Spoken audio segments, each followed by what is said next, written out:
চাচা অনেকদিন পরে বিদেশ থেকে আসলাম। কি করিস বাতিজা? এতদিন পরে বিদেশ থেকে বাড়িতে আসলি, আমার একটাবার জানানোর প্রয়োজন মনে করলি না? কাকা সার্ভ এক্সেল দিমু দেখে। ওটা তো ভাই সার্ফ এক্সেল না, ওটা সারপ্রাইজ হবো। ওই একই কাকা বিদেশ থেকে আইয়া চাকরির ব্যবস্থা করে লাইছি। হ্যাঁ, তাহলে তোর বাইসটা তোমার কোন দেশ সুদেশন?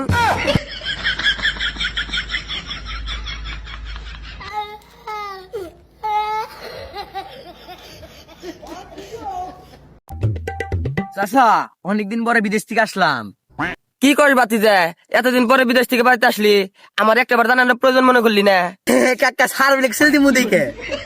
ওটা তো ভাই সার্ফ এক্সেল না, ওটা সারপ্রাইজ হবো। ওই একই কাকা বিদেশ থেকে আইয়া চাকরির ব্যবস্থা করে লাইছি। হ্যাঁ, তাহলে তোর বাইসটা তোমার কোন দেশ সুদেশন?